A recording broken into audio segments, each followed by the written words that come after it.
IVM.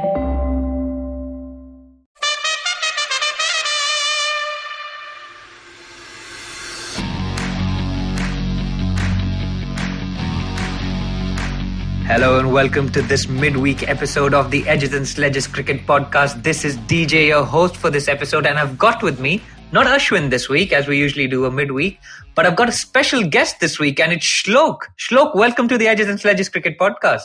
Thank you so much, DJ, for having me. It's an absolute pleasure to be on the podcast. I've been a very keen listener of this podcast, so it's like a mini dream come true for me to be on the show and, discussing cricket with you today. Shlok, the pleasure is all ours. We've had a few professional cricketers on our podcast so far, but you have been a professional badminton player. Do you want to tell our listeners a little bit about your background and your background in professional sport? Yes. So, I'm born, brought up in Mumbai. I'm 25. I used to play professional badminton till I took an indefinite sabbatical earlier this year. I have been as high as 31 in the world. I have played about 3 world championships. I have been with the Indian team for a good 8 years. I've gone through the ranks. Obviously, I've played the Asian under-17s. I've played the World Juniors in under-19. I was at the Pulela Gopishan Badminton Academy, which is the national center. And yes, so, I've had a fairly okayish career, for all those listeners out there. So badminton, was my sport, but cricket was the first love. So I've also played a couple of Harris Shield matches for my school team. So badminton was like a job, but cricket is always love. The Harris Shield too sounds very hard, man. You have to score 1,000 runs or something in one innings to at least be recognized, or like Prithvi Shaw 546 not out, right? I mean, no. We got all out at 85, and then my dad understood that, Shlok, you don't really have a career in cricket, so it's better you focus in badminton. Beta to badminton pe focus karo. Awesome. But Shlok, you're also joining the IVM podcast network. So welcome to the network. Do you want to tell our listeners a little bit about your podcast and what that's about? Yes. So, all those listeners out there, so we are coming up with a show. It's called The Millennial Athlete with Tanvi and Shlok, where, me and my co-host Tanvi Lad, who's also a, pro badminton player, explore secrets that distinguish champions from great athletes, from the perspective of 2 millennials. Obviously, you could listen to conversations from top sportsmen across different sports and gain insight into their beliefs on training, nutrition, match mindset. Basically, it is one-stop shop for everything sport and, everything a millennial athlete goes through. So if you want to, go through what a 25-year-old thinks and who's at the top of his game, please tune in to the 26th of October on the IVM network. That is where we will be airing our first episode. Brilliant. So whatever this podcast is not, i.e. we are not experts, we don't know anything about it, we're fully amateur, we play cricket on Sunday. The opposite is your podcast, right? So guys, please tune into that. It sounds like an absolutely brilliant show. So Shlok, let's get straight into the games, man. So where we left you all last week was we had talked about the Rahul Tewatia chase against the Sunrisers Hyderabad, which was the first game on Sunday. And then we had just about started the Delhi Capitals versus Mumbai Indians top of the table clash. Now, Shlok, you're based in Mumbai. Are you a Mumbai Indians fan or do you support another team? Being born, brought up in Mumbai, obviously I love the way Mumbai Indians, play their cricket. So Mumbai Indians is probably my second favorite team. My favorite team is obviously the Rajasthan Royals, just because of the fact that I played professional sport and they are the ultimate underdogs. So 1, the Rajasthan Royals and 2, Mumbai Indians. So we are going to have some chat about the Rajasthan Royals towards the end of this podcast. But let's go to the Delhi Capitals versus Mumbai Indians game. Obviously, a game that was won by Mumbai comfortably by 5 wickets. Delhi scraped to 162 for 4, courtesy a Shikhar Dhawan 69 of 52, and the Mumbai Indians chased it down with 2 balls to spare. Let's talk a little bit through those performances. Shlok, Shikhar Dhawan 69 of 52. Right, we've seen Shikhar Dhawan play for India. We've seen him be very successful at one-day cricket, particularly in ICC trophies. But is he a great T20 player? I mean, 69 of 52, would you classify that as a game-changing knock or a match-losing knock? I think it's a little harsh to call it a match-losing knock. I think the role given to Shikhar is kind of, anchoring through the innings. I think we've got Prithvi Shaw, who's a bit of a dasher. Then you've got somebody like Shreyas Iyer who could switch gears. You've got Rishabh Pant, who's obviously a dasher. So I think the role, as you said last week, that, with Shikhar, you're going to get a strike rate of 130, 140, and, he's going to play till the 12th or the 13th over. But I think, where the problem is that, he's not able to move past the 60s and the 70s. You want a 90 of 60, because that is the time you actually push on. So when you're 69 or 52, you eventually want to finish with 84 of 62 or something like that. So I think the acceleration during the end is a bit of an issue, but I think it's also more than the kind of role DC is looking at Shikhar right now. Yeah, and today we saw him score 50 of 20 odd balls, and I thought he got out at the perfect time. I think the trouble with Shikhar is that he struggles against spin a little bit in the middle overs, and then he doesn't have that muscle or that power to clear the boundaries towards the end of pace. And so he actually got out. I thought he played the power play over, he scored his 50, and then he got out at exactly the right time, which was in the 11th over today, right? He scored 57 of 53 against the Rajasthan Royals. So, and I think I don't think he should even be in contention for an India cap anymore. I mean, he's fine for the Delhi Capitals. He's great in one-day cricket, but I don't think. I think we've got better openers around the country. I don't know whether you agree with that or not. I mean, just look at the kind of young top order batsmen we have. You've got Shubman Gill doing so well. You've got Prithvi. You've got Mayank, who's had a fabulous season. You've got KL. You've got a young Devdutt Padikkal doing so well. Obviously, players like Surya Kumar Yadav are also doing so well. So I do think Shikhar's time in the T20 side is up. With so many good youngsters coming, my first pick would actually be, Prithvi, or if not Prithvi, maybe Mayank Agarwal. Even though I'm a big Shubman Gill fan, I think he could also play in the number 3, number 4 slot. So I think Shikhar's time is maybe up in the T20 setup for sure. Awesome. And you spoke about Sky, Surya Kumar Yadav. He scored 53 of 32. Man, he looks like such a good player. When he hits the ball, it's so clean. And they're proper cricketing shots, right? I mean, so this is just, what I think. I've in the whole IPL, I've not seen a better player of spin than Surya Kumar Yadav, to be honest. I mean, he uses his feet, he jumps down the track, he, rocks back, plays those, good square cuts. And, he just, every season he turns up and, he is scoring runs at that crucial number 3. Sometimes when you've got players like Rohit Sharma and Quinton de Kock right at the top, you feel that, you don't have, that much responsibility, and maybe I can go and play a dashing inning. But, you see a lot of responsibility with Surya. And mind you, Surya also, goes at about 140, 145. So extremely impressed by Surya Kumar, is continuing his rich vein of form. But I do believe that an India call-up should be, somewhere near in the future. He deserves it. If the T20 World Cup is in India, we gotta have Surya Kumar Yadav in the setup. Yeah, brilliant. And I mean, I think the Delhi Capitals, without making excuses for our team, because, we support the Delhi Capitals, they struggled a little bit with their team composition. Pant was injured. You've got Ishant that's out with injury as well. And so we had to bring in Carey. Hetmeyer had to sit out for that reason. So I think they struggled a little bit with their combination there. And frankly, the Mumbai Indians were too strong for the Delhi Capitals on the day and took the game. Let's move on to the next game then, guys, which is the RCB versus the Kolkata Knight Riders. Kind of a mid-table clash when it took place, with the winner going into the top 3, or actually being tied for first, right, with 10 points. So crucial game for the RCB as well as the KKR. And were there any big performances? Was there a guy called AB de Villiers that just came out and batted on a different pitch from everybody else? Talk us through that innings, man, Shlok. So first of all, with the way the games have been in Sharjah, you're expecting 200 plus for sure. But mind you, the wickets have become lower and slower, as I was talking earlier. And, Finch came, played well. Obviously, he was playing on the new ball, but then you saw him struggle, in the back end of his innings. Devdutt Padikkal again with the new ball. And then on one side, you're seeing Virat Kohli, again, phenomenal player, struggling to get a strike rate of 105, 110. And Mr. 360 comes and is absolutely smoking the ball. And mind you, KKR were without Sunil Narayan, but they've got some pretty good bowlers. Varun Chakravarti was gone through the cleaners, Kamlesh Nagarkoti, all of them are in pretty good form. I thought ABD was batting in Durban, absolutely flat wicket and clearing the ropes with absolute ease. I mean 73 of 33. I mean DJ's 6 massive sixes, 100-run partnership, and him scoring almost 70% of the runs. I mean that's ABD for you. Do you think Kohli should be paying for the privilege of watching ABD bat? Because that's what he seemed to be doing that day. He wasn't doing very much else. 33 of 28. But when the other guy at the other end is scoring at 220, right? You don't need to do very much. So, but were you surprised to see Kohli struggle that much at Sharjah? I mean, to be honest, Kohli has had a bit of an up and down IPL so far.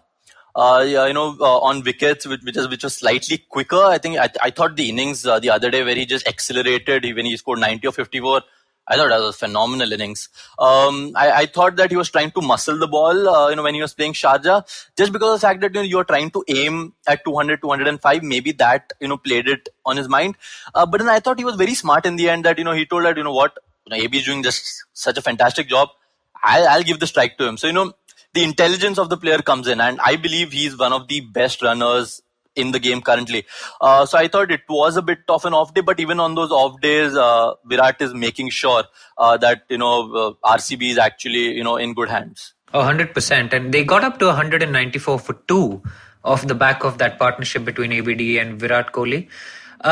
And then there was some interesting. Everyone on this podcast, as well as everyone on Twitter, is an expert on KKR's batting order these days, right? So obviously, they had to bring in Tom Banton because Sunil Narine wasn't playing. They may have missed him in the bowling lineup as well. Narine, such a banker for them usually. They had to bowl Russell his whole 4 overs, and that went for 51 runs, right? But when Banton came in, the guy who had actually done really well for them in the last few games, Rahul Tripathi, was pushed down the order to number 1, 2, 3, 4, 5, 6, 7. What did you make of that move? Should Banton have come in maybe 3 and Tripathi stayed at the top of the order, which was something that was working for them? I absolutely love Tom Banton, but I thought KKR missed a trick. KKR could have gone for maybe somewhere like a Lockie Ferguson. You've seen how pace has done so well during this IPL. Lockie Ferguson, is an absolute tank. He bowls at 150, 152 all the time. Then that would have spared Russell to bowl a couple of overs less. So I thought, the batting order should have remained the same and they should have probably gone with Lockie Ferguson. At least that is just my opinion. I mean, when you play somebody like Tom Banton, you want him at the top of the order. But I could have still, been a little more okay if Shubman would have dropped to number 3 because, Rahul Tripathi was doing so well. But I just didn't, see the need of, getting Tom Banton right now, because then the whole batting order is getting, it's going one position down. You want DK at 4, you want Morgan at 5, you want Russell at 6. So I was not a big fan when they told that, Tom Banton has come for Sunil Narine. I would have really preferred Lockie Ferguson over Tom Banton. He would have given, some added pace and, probably could have worked on that Sharjah wicket. Very interesting. And what did you make of Andre Russell? He just doesn't look like the Russell of 2018 and 2019, right? What's happened to him? If teams worked him out, is he just badly out of form? Is he unhappy with the KKR team management because there were issues last year? What is ailing him? He doesn't look like a happy guy. He's had injury concerns as well. So what do you think is his issue? First of all, asking Russell to bowl 4 overs is a little too much. Russell is not the 2017 or the 2016 Russell where, he was injury free and he could give you those 4 overs and bat at 5. That is where I thought, Lockie should have come in. He's just been moving up the order, lower down the order. I would give him the number 5 or the number 6 spot for sure, and not tinker much. As much as Andre Russell is a big dasher, these are not easy wickets now. With the wickets slowing down, you need at least 10 to 12 balls to actually set in. He's not settled, and to ask 4 overs from Russell is a little too much. I think from the KKR setup, maybe two in the death is fine. Then he can really focus on his batting. But I don't think, asking 4 and then batting at 6, he's not a Ben Stokes, he's not a Hardik Pandya anymore.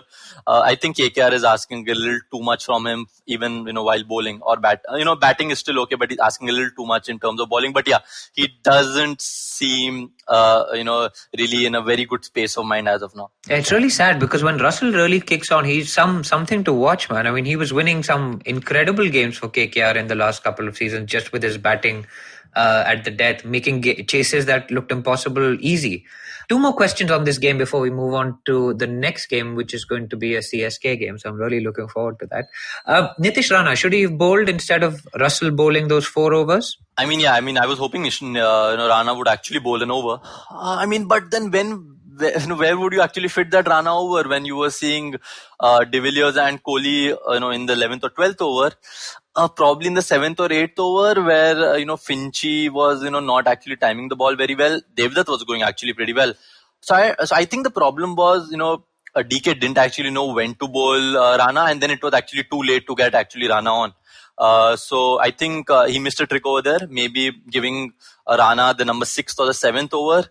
I was a little confused, but I thought it was then too late to get on Rana, because imagine Rana bowling to De Villiers in the 14th over, a right-arm off-spinner in Sharjah. You would go for 25 for sure.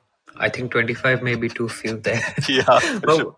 What about DK's batting himself? He came into some runs in the previous game, but what have you made of his batting and his captaincy this season generally? Because there's been a lot of chat about whether he should be removed, whether Morgan should come in. I know we've talked about it before on this podcast, but what are your thoughts on this? I'm keen to hear about that as well. First of all, I think what KKR needs badly is a settled batting lineup. I think the right way of going here is Tripathi at 1, Shubman at 2, Rana at 3, DK at 4, Morgan at 5, and Russell at 6. I think this should be your 6. I know Narayan's a dasher, but Narayan's not really doing too well right now. So if you want Narayan, you put him at number 7. I think first of all, you need some kind of solidity. You cannot tinker with your lineup so much. You can't really. The player is not secure. The only player who's actually secure of his batting position right now is actually Shubman Gill. Imagine Rahul Tripathi coming and getting that huge score on the board and then dropping back to number 3. Tripathi wants to leave the party. He does not want to come to the party anymore. Exactly. So just think of him, man. What KKR really needs is some solidity. Which would do them a word of good. You want to play the extra seamer, play Lockie Ferguson. I've been waiting for that guy to come and actually play a game. Give Cummins a rest, it's okay. Or if you give him a rest, just get Lockie Ferguson on. You've seen how Nauthier has bowled. You've seen how Rabada has bowled. You've seen how Archer has bowled. That guy's got serious space, man. Get Lockie Ferguson in the team, at least for a game, and see how it goes. Yeah, interesting. Maybe we'll put that suggestion to DK for their next game. But of course, they lost that game comfortably. The RCB won by 82 runs, which gave them a huge boost to their net run rate and put them alongside the Delhi Capitals and the Mumbai Indians at that stage, right at the top of the table with 10 points. Moving on, there was another interesting game that took place straight after that, which was the Chennai Super Kings versus Sunrisers Hyderabad game. Crucial game for both sides. There's been so much chat about MSD, CSK. Are they going to be kicked out this year? What's going on with them? Are they not going to make the playoffs? First, Shlok, I'm going to ask you and I'm going to make a disclosure because if you haven't heard our podcast before, I'm the Dhoni fan. So we're going to tread very carefully when we're going to be critical of Dhoni. True. Podcast, okay? And Ashwin isn't even on here, so it's great. So let me ask you, what are your thoughts on Dhoni overall this season? It would be not right of me to say that he's actually struggled a bit. I agree, he struggled a bit, but I think a lot of players have struggled. He's not played cricket at this level, at this intensity for a while now. But I think his captaincy still has been on point, and sometimes it's been they've dropped some serious easy catches, man. Come on, his captaincy has been on point. I do feel that nobody's really taking that charge in the top 4. Faf is a bit of plays the anchor role. Watson is not the big hitter anymore. Raidu, I'm struggling to see what Raidu is. Is he an anchor guy? Does he really go on and push? They gave Rituraj Gaikwad a chance. He failed. Jagdishan came in the other day. He failed a bit. I mean, the only person who's actually clearing the ropes is actually young Sam Curran. And Dhoni found some form later. So I do think that they're struggling in terms of Dhoni's captaincy. I think he's still very great. I think, in my opinion, there isn't a cricketing brain like MS Dhoni, even in world cricket, even now. But I don't think, he's lost his captaincy touch a bit. I do think that, he's not found his timing yet. You see him trying to really muscle the ball. But yeah, the batting hasn't come off yet, but it did come off during the match against Sunrisers. Did you see that 102 meter six? 102 meters. Of course I saw it. And then he got out next ball after that, after I'd sent the message to everyone saying, Thala is back. Next ball out. Great. But I want to talk to you about a couple of things. You've been a professional sportsman, right? And the chat that I've seen during this IPL on Twitter and Discord and wherever else, right? Like WhatsApp. There's been trolling to a different level. Like Yashasvi Jaiswal, the poor kid, he's like 18 years old, has just been subject to some horrendous trolling on Twitter, which is, it's just shameful. I mean, what that guy has done at first class level for India under 19 and where he's come from, his story is incredible, right? And there's people writing mindlessly about how much money these people are paid and this and that. And then there were like some horrendous comments being made about Dhoni's child. It's just shocking. Maybe I'm getting into the content of your podcast already, but how do professional sports persons deal with trolling on social media? Or do you just turn it off? Do you ignore it? Do you read it? How do you guys deal with it? I mean, first of all, hats off to the cricketers. I think every Indian right now who watches cricket thinks that he's a selector or he's a pundit. So, and voices his opinion on Twitter. So I think first of all, hats off to Case the way in point. Yeah, I think first of all, I think hats off to the way they deal with it. Coming back to me, I think badminton is not as madly followed like cricket, but there was a very similar instance which actually happened with me. So back in 2018, I was playing Thomas Cup, which is the World Cup of world badminton, where you play the team event matches, and we lost against a French pair whom we've beaten in the past, and we got some horrendous tweets saying that Shlok and Arjun were like a pack of sheep thrown in front of wolves. They don't deserve to wear the India jersey. And I mean, I was only 23 back then, and it is a little tough to take in. And so imagine that being 100x with the cricketers. So I think so. What most of us do is we try to stay off social media. I think that is what anybody will tell you. Shut it off. Don't look at those tweets. Don't. I think what I know, that MS Dhoni doesn't even read the newspapers, if I'm not wrong. So I think that is the only way you switch off. आपने वो गाना तो सुना ही रहेगा, लोग तो कुछ कहेंगे, लोगों का काम है कहना. I think that is exactly what a sportsman goes through. You're a hero, but then you become a zero also on the similar day. I mean, Yashasvi Jaiswal is just 19. Guys, give him some time. He's a phenomenal player. I still think Rajasthan Royals should back him. Cut him some slack. I mean, that kid is special. Yeah, absolutely agree. And it's so interesting getting that insight into your life as a sportsman, because I mean, it's easy for us, just armchair critics, to sit there and say whatever. Oh, he should be doing this guy should be opening, that guy should be opening, why is he not scoring runs, oh, iska technique. Just like, but I mean, these guys are international sportsmen. They've got to where they are. They've earned every bit of it with energy, hard work, blood, sweat, tears, patience, God knows what they've overcome. So I think it's just incredible what these guys go through. You said like 100x, it's probably 1,000,000x the number of tweets these guys get, like Rahul Tewatia, or I mean, the number of tweets he would have seen that day before he scored that incredible 50, right? Yeah. Where people would have tagged him saying, why hasn't he got run out or munkered himself?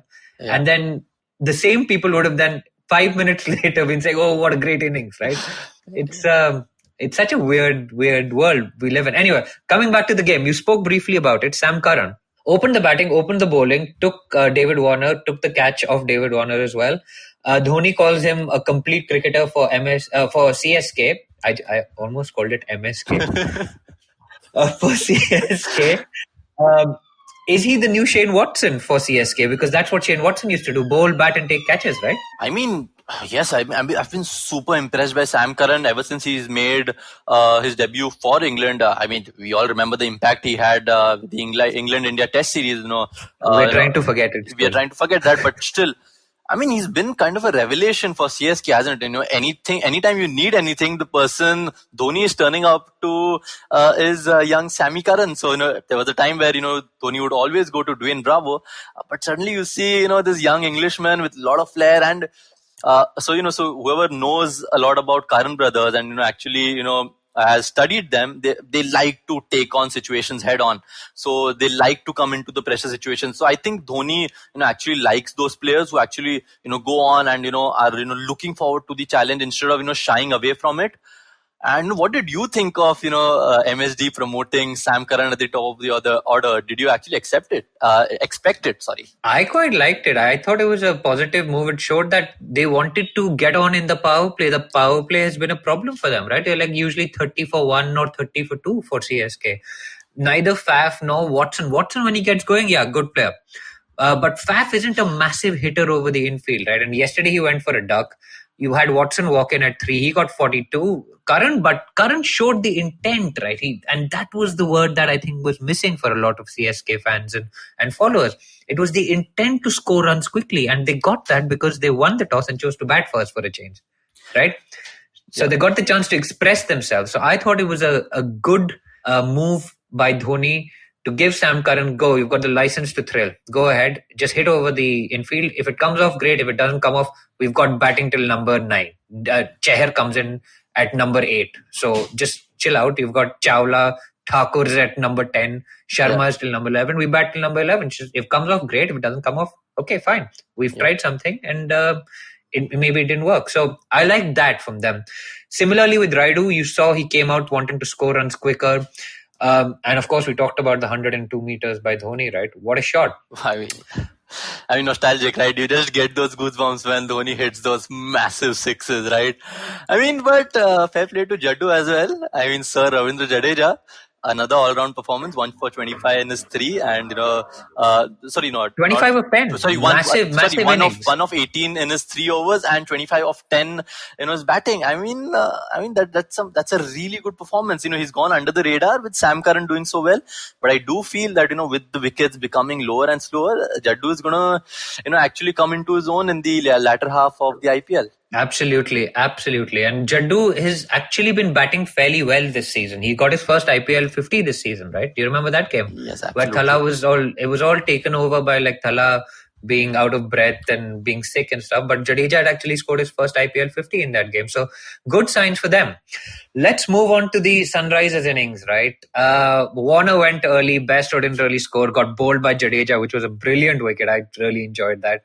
Pandey was run out by Bravo. Williamson played a nice innings of 57. But once he was gone, there wasn't very much left, right? Like 3D Shankar came out, but he didn't really do much. Rashid hit 3D Shankar. That guy he's just a casualty of the MSK Prasad process, right? Like Raidu and his 3D glasses, poor guy.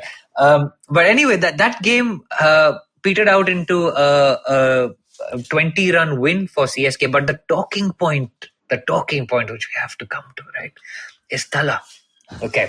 Yeah. Again, anything this man does is under so much scrutiny. So we obviously had that over where Shardul Thakur was bowling to Rashid Khan. True.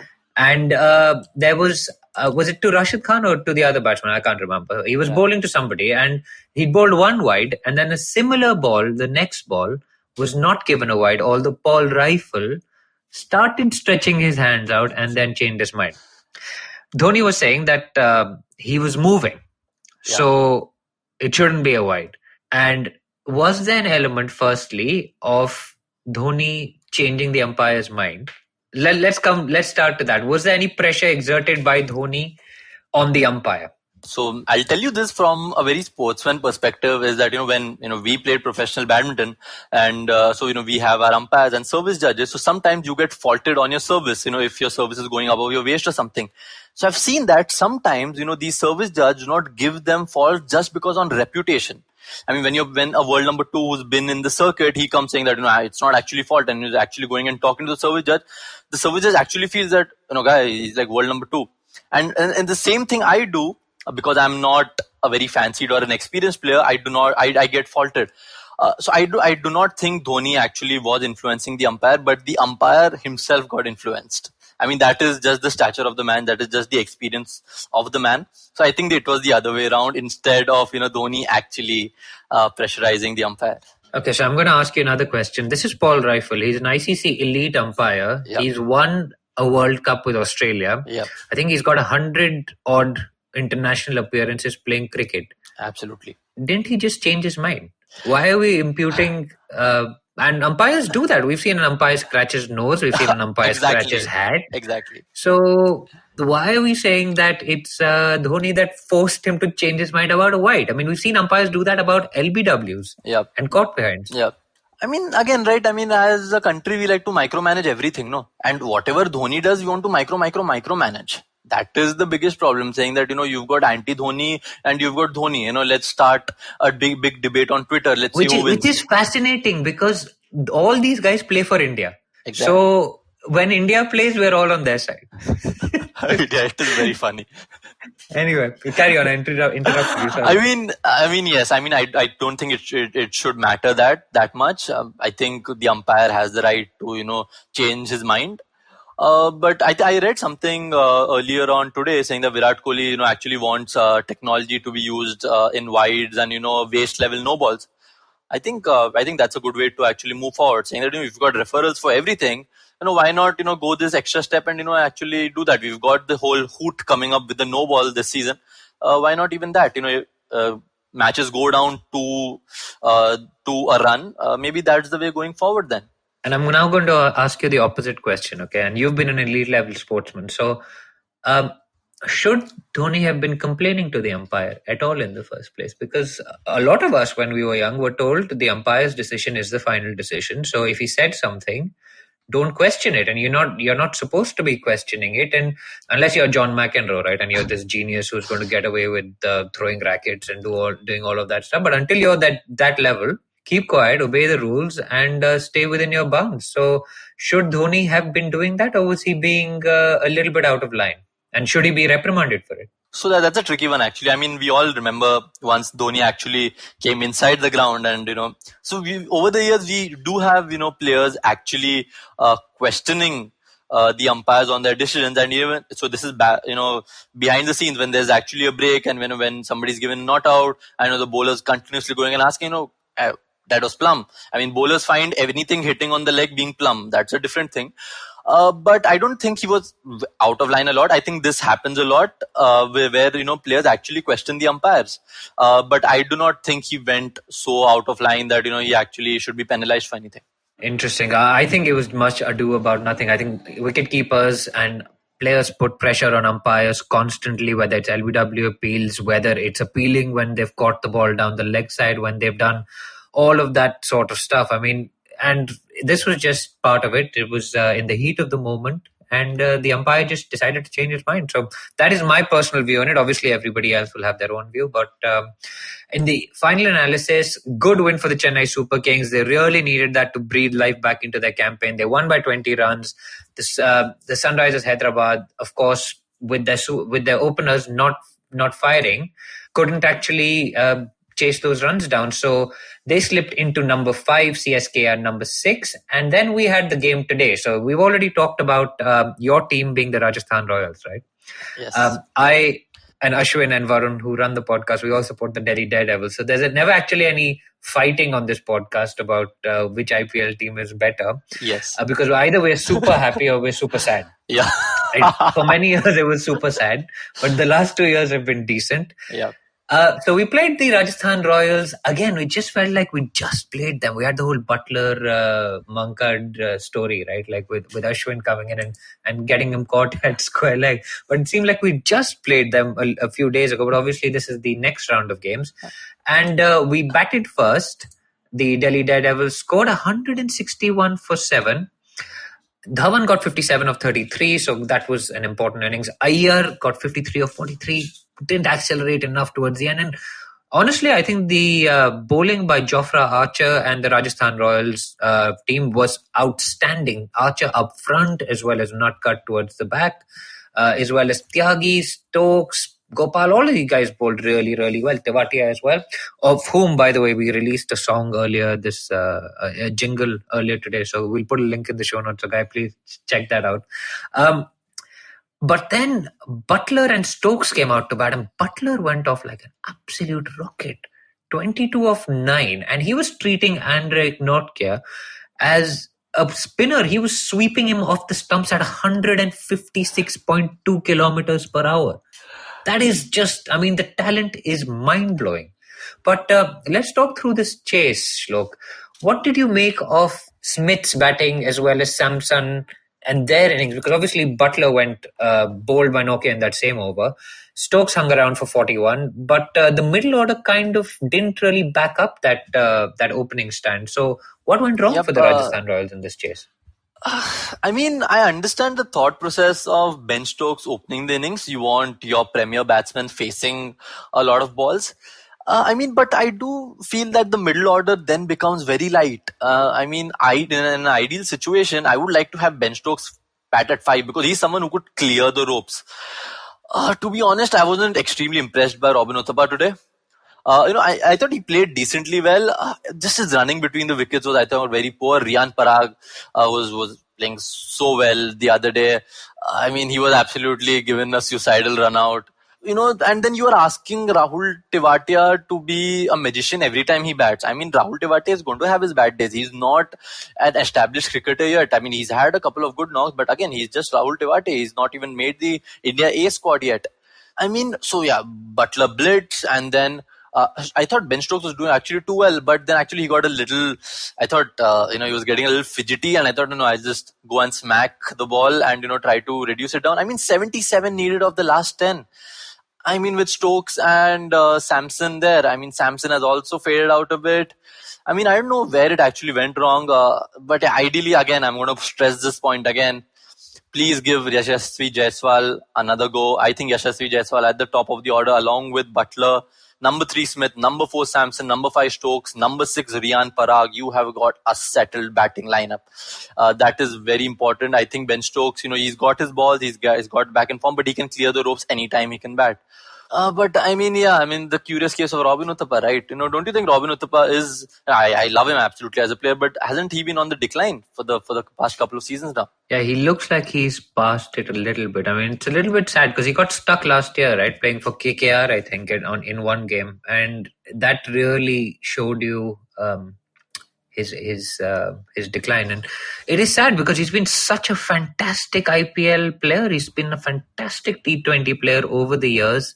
I think he was in the running for the orange cap a few years, or maybe even won it a few years. He was just reeling off 50 after 50. We'd captain him in our fantasy team, right? Because guaranteed 50 at the top of the order for KKR, but hasn't really worked out for him at the Rajasthan Royals. His fielding's been a bit off the boil as well, and he's getting on in years, right? And you can kind of see that coming to the fore. T20 is usually a young man's game with a few exceptions. And Uthappa is probably towards the back end of his career. He's 35, so maybe he's going to have a second coming.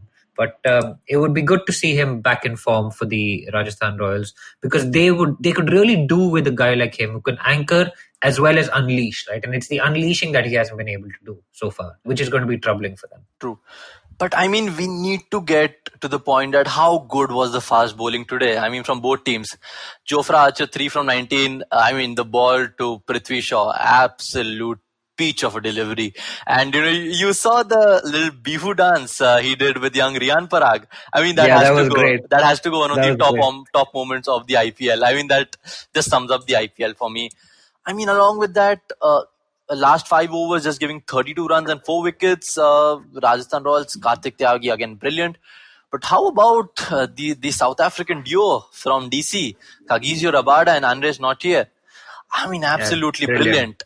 They were so good, right? They've been a game changer for us. Like the Rabada and Nokia, just brilliant. Nokia went for runs, right? He got hit for a first ball 6 by Butler, which would have been deflating. And then he was sweeping him. And then he stuck to his guns. He kept bowling quick. Lots of players would have gone to slower balls and cutters and stuff. No, he just stuck to it. on the stumps, brilliant, and rattled Butler's stumps at the end of that over. What an over it was. Just lived all the emotions as a Delhi fan in that one over, right? Like 6-4-4 bowled. Brilliant. But also Ravi Chandran Ashwin should get credit. A spell of 4 overs, 1 for 17. I think along with Washington Sundar and Chahal, Ashwin has been right up there with the top spinners, right? This IPL. Would you say that? Would that be a fair assessment? I mean, yeah, Ravi Ashwin, in my opinion, is the best finger spinner in the IPL. I mean, that guy is just year after year he comes up and he just keeps delivering. I thought he was brilliant for the Kings 11 Punjab when he was actually captaining them, bowling so well. He's been so good for Delhi Capitals, right? I mean, always comes up very tight line, doesn't give anything away. I don't see him going over for more than 7 or 8 and over. Such a smart cricketing brain, maybe can give you a little bit of runs here and there down the order, and just his influence of the game. Chennai lad, smart minds, constantly trying to evolve as a cricketer. I mean, he's been brilliant. But I mean, apart from Ravi Ashwin, Akshar Patel has also had a phenomenal IPL. He got only hit for his first 6 in today's match. But how about this young journeyman from Mumbai? His name is Tushar Deshpande. He's been around with the Mumbai team for a while. So heartening to see the young kid. He's 25 now. Very nice debut. He got hit for a bit. But how about getting those wickets of Ben Stokes and bowling the last over so well? And I was mighty impressed by young Tushar today. Yeah, imagine you're given the first ball and they're the 2 guys who played the World Cup final super over that you're bowling to. Just insane. I mean, he would have never in his wildest dreams thought he'd be bowling to Joss Butler and Ben Stokes, right, in his first ever over. It was just insane, and well done to him for keeping his nerve in the last over as well. It was great to see that. It's a good find for Delhi. We're a good place for young bowlers to come up. I was just thinking while you were talking about Ashwin, actually, I was like, what the best part about Ashwin is? That you may have a wicket at either end when he comes off the board. And that's what we love about him as Delhi fans. On that note, Shlok, it has been a pleasure having you on the show. I'm just going to run down the IPL table before we wrap. Yes. So right on top with 12 points after 8 games is the Delhi Capitals, something I thought I would never say. Followed by the Mumbai Indians, who have a slightly better net run rate. So if they win their next game, they will be back up on top. RCB are playing tomorrow. They are number 3. Kkkr up after that with 8 points. Followed by Sunrisers Hyderabad, CSK, Rajasthan Royals and Kings 11 Punjab. So it's looking quite difficult for the guys right at the bottom now. But I would say anyone in the top 6 or top 7 are probably in with a shout, because CSK and Rajasthan are both tied at 6 points. So that is looking like the top 3 may be pulling away a little bit from the others. But the last slot may still be up for grabs. So it's going to be an interesting IPL as we go through it. Shlok, it has been a pleasure to have you on the show. Do you want to give our listeners some details about your podcast and where they can find you and your co-hosts, etc.? So yes, our podcast will be released as I said, on the 26th of October. It is going to be on all platforms. It's distributed by the IVM network. You can find me on Instagram and Twitter with @SHLOKH95. You can also find my co-host Tanvi Lad on Instagram with ID being @TANVILAD. Please send me messages if you want me to talk about something. If you want me to come back to Edges and Sledges again, do give DJ a message saying that we want Shlok back on for another episode.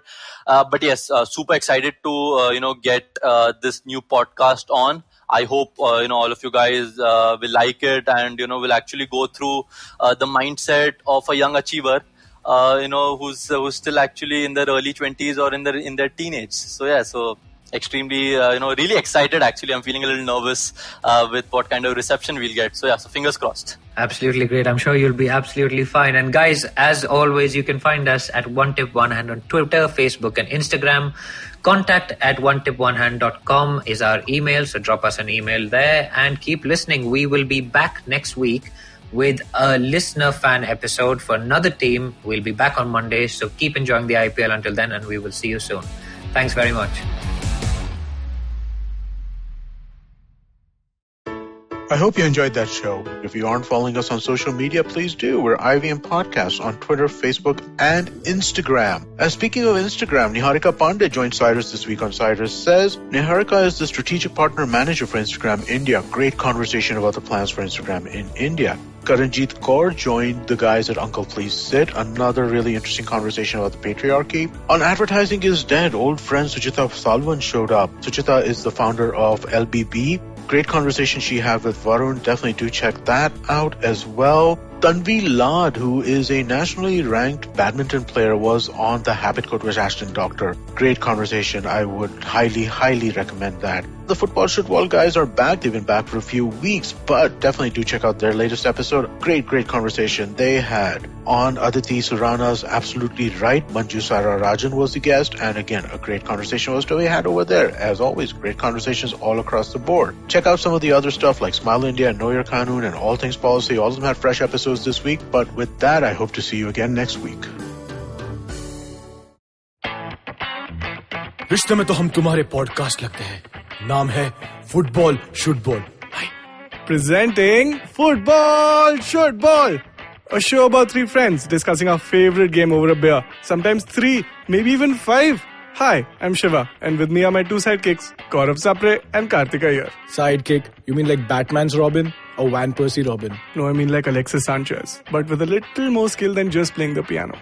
Just shows how the best players at Arsenal are mere bench warmers at United. Oh, thank you, Ayer. But you're a Fulham supporter. So whenever you say anything to support me, I question my beliefs. Just like how Griezmann would say, एक बार मैंने जो decision ले लिया, तो मैं अपने आप की भी नहीं सुनता. Banter aside, we will talk match reports, transfer rumors, top controversies, fantasy football picks, and so much more. So grab a beer and tune in to Football Shootball every Wednesday on the IVM Podcast app, website, or wherever you get your podcasts.